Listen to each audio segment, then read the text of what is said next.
السلام عليكم ورحمة الله وبركاته. أعوذ بالله من الشيطان الرجيم. بسم الله الرحمن الرحيم. يا أيها الذين آمنوا اتقوا الله حق تقاته ولا تموتن إلا وأنتم مسلمون. يا أيها الناس اتقوا ربكم الذي خلقكم من نفس واحدة وخلق منها زوجها وبث منهما رجالا كثيرا ونساء واتقوا الله الذي تساءلون به والأرحام إن الله كان عليكم رقيبا. يا أيها الذين آمنوا اتقوا الله وقولوا قولا سديدا يصلح لكم أعمالكم ويغفر لكم ذنوبكم ومن يطع الله ورسوله فقد فاز فوزا عظيما. أما بعد إن الحسنات يذهبن السيئات ذلك ذكرى للذاكرين.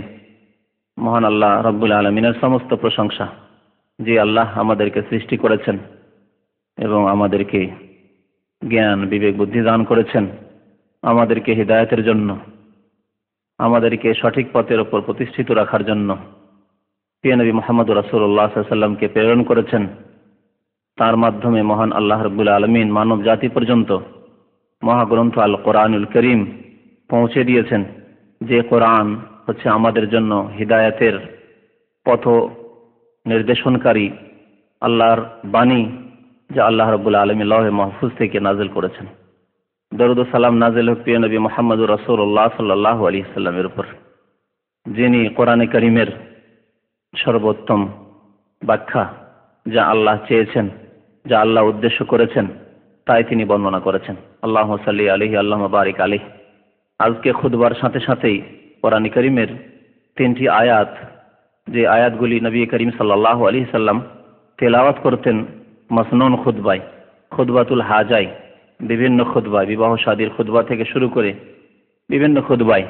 কিন্তু আমার দেশের মানুষেরা বা খতিবরা বিশেষ করে এই খুতবাটি অর্থাৎ এই 3টি আয়াত সহ খুতবা শুধু বিয়ের দিনেই পড়েন, আর বাকি জুমার খুতবা, ঈদের খুতবা, সাধারণ বক্তব্যের খুতবা, সেসব খুতবাই সুন্নতি খুতবা তারা পড়েন না।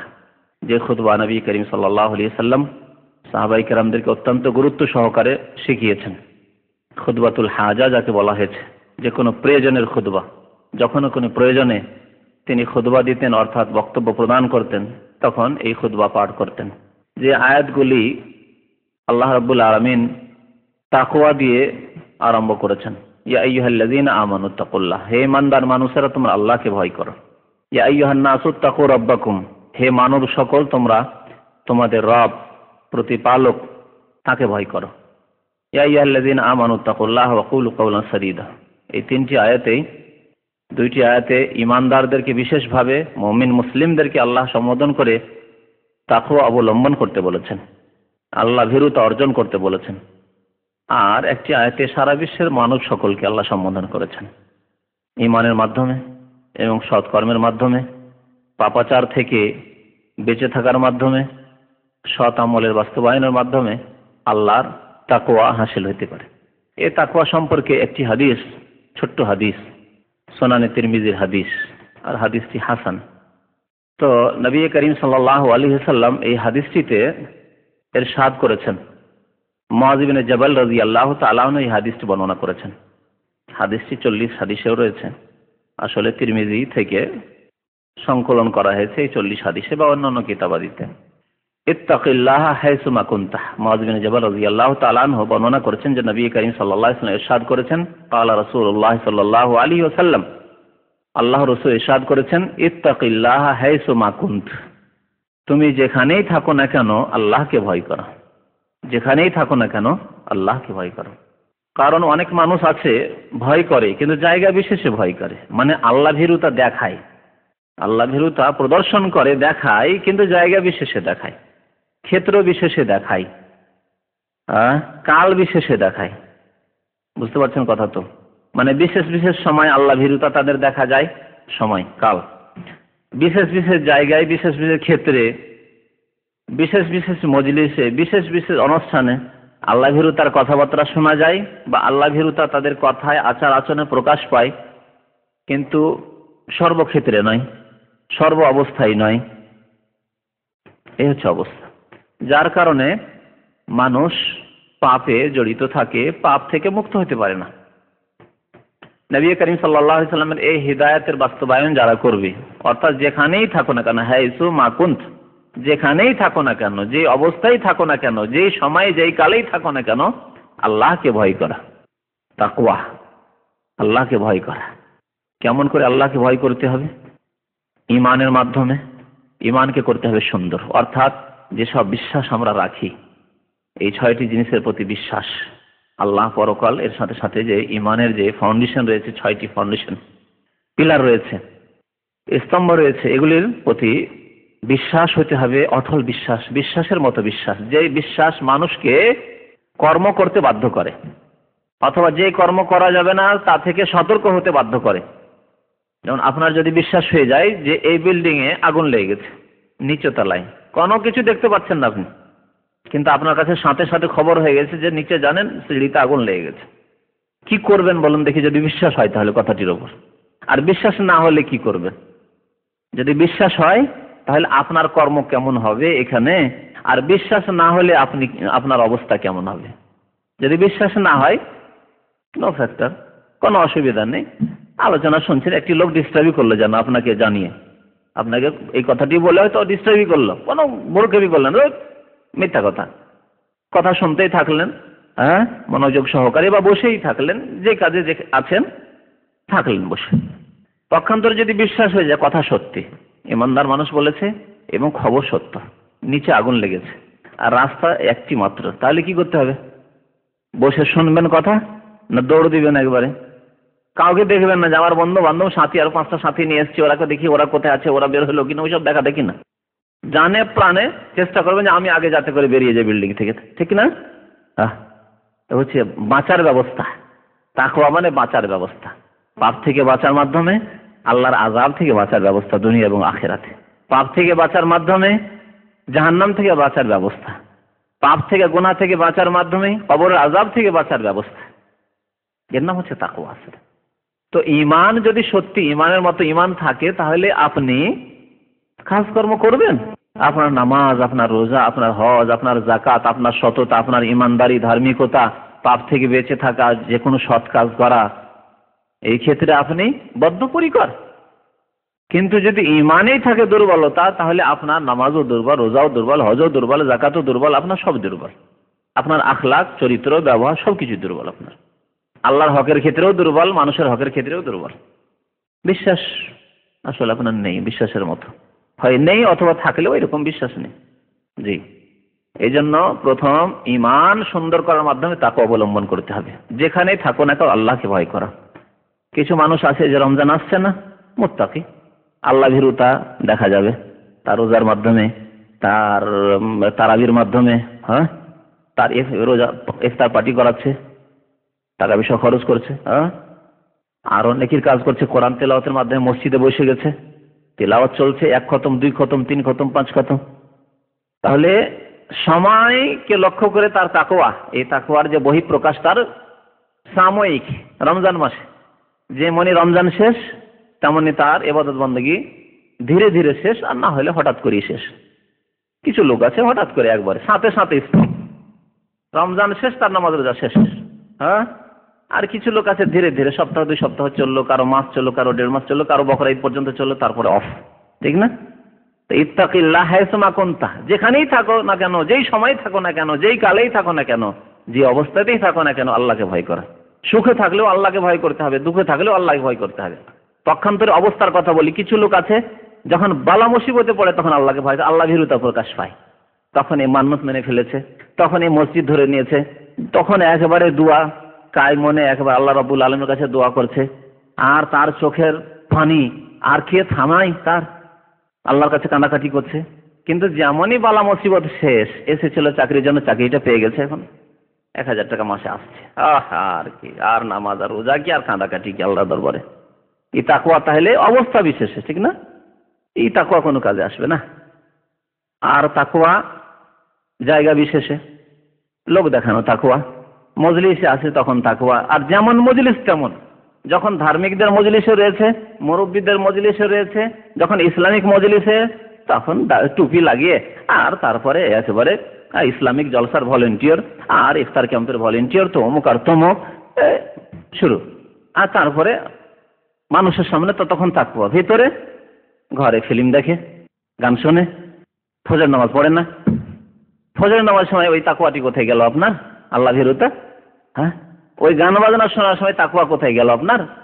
ফিল্ম দেখার সময় তাকওয়া কোথায় গেল আপনার? ওই ইন্টারনেট ক্যাফেতে ঢুকে আপনি পাপের জিনিস দেখা শুরু করলেন, তখন তাকওয়া কোথায় গেল আপনার? ব্যবসা বাণিজ্যের ক্ষেত্রে আপনার তাকওয়া কোথায় গেল? জি, নবী সাল্লাল্লাহু আলাইহি ওয়াসাল্লাম বলেছেন ইত্তাকিল্লাহা হাইসুমা কুনত, যেখানেই থাকো না কেন, যে অবস্থায় থাকো না কেন, যে পরিস্থিতিতে থাকো না কেন, আল্লাহকে ভয় করো। অনেকে পয়সার অভাবে পাপ করে না, কিন্তু পয়সা হলেই দেখেন না তার পায়ে তারা শুরু হয়ে যাবে পাপ করার। হ্যাঁ, পাপের জিনিস কেনা শুরু করবে। হ্যাঁ, তো ইত্তাকিল্লাহ হাইসুমা কুনতা করলো না, যে অবস্থায় থাকো না কেন আল্লাহকে ভয় করে। এ হচ্ছে সত্যিকার অর্থে তাকওয়া, যে আল্লাহ সন্তুষ্টির জন্য আল্লাহকে ভয় করে এবং আল্লাহ রাব্বুল আলামিনের ইবাদত বন্দেগী করে আল্লাহ সন্তুষ্টির জন্য, পরকালের মুক্তির জন্য। নবী সাল্লাল্লাহু আলাইহি ওয়াসাল্লাম এই হাদিসে 3টি কথা বলেছেন। ওয়া আতবাইস সাইয়্যাতাল হাসানাহ, আর গুনাহ হতেই আছে মানুষের, অনেকের জানা গুনাহ হতে আছে, জানতে পারছেন। যদি জ্ঞান চক্ষু থাকে, আপনার অন্তর্দৃষ্টি থাকে, তাহলে বুঝতে পারছেন যে আমার গুনাহ হচ্ছে।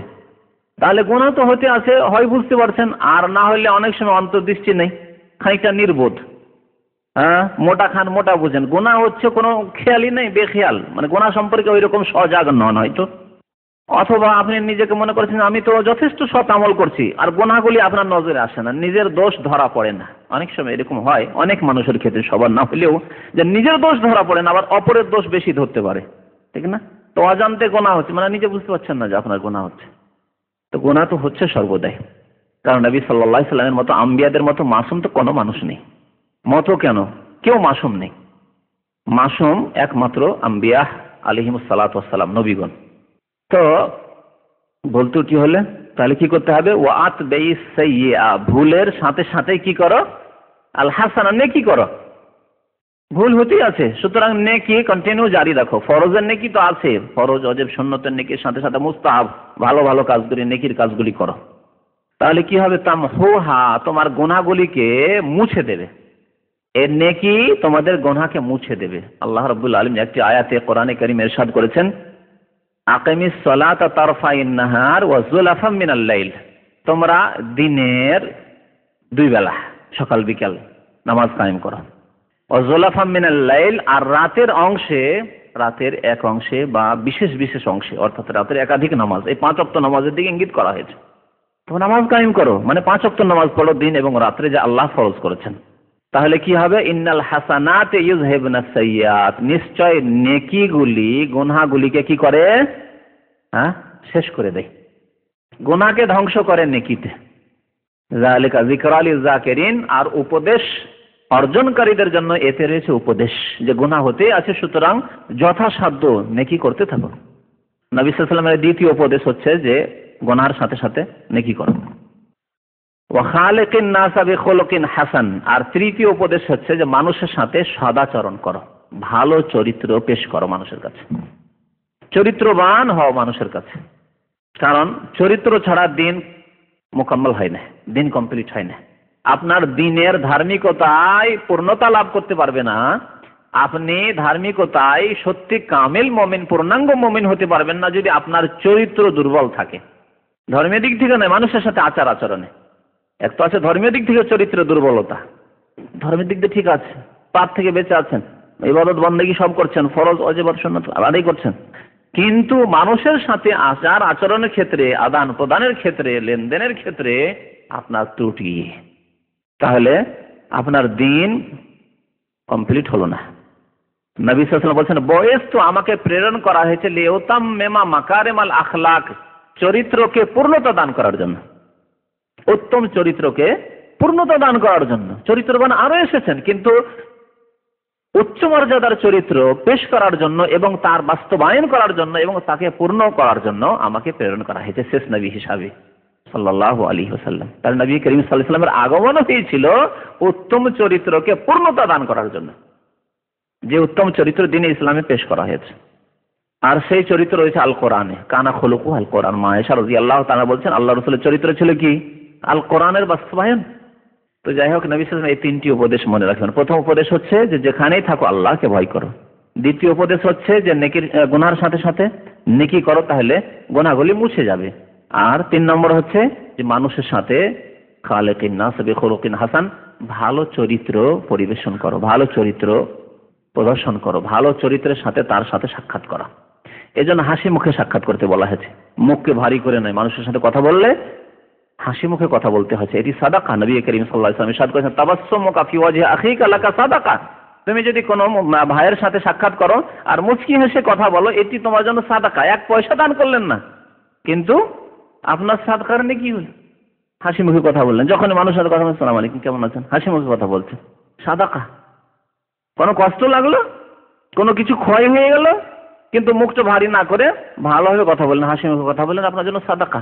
আর দিনে যত মানুষের সাথে কথা বলছেন, যতবার কথা বলছেন, যদি হাসি মুখে কথা বলেন, কত সাদাকা হয়ে গেল, কত সাদাকা হয়ে যাচ্ছে। তাহলে এগুলি আমাদেরকে খেয়াল রেখে আমাদের জীবনে এগুলিকে ফলো করতে হবে।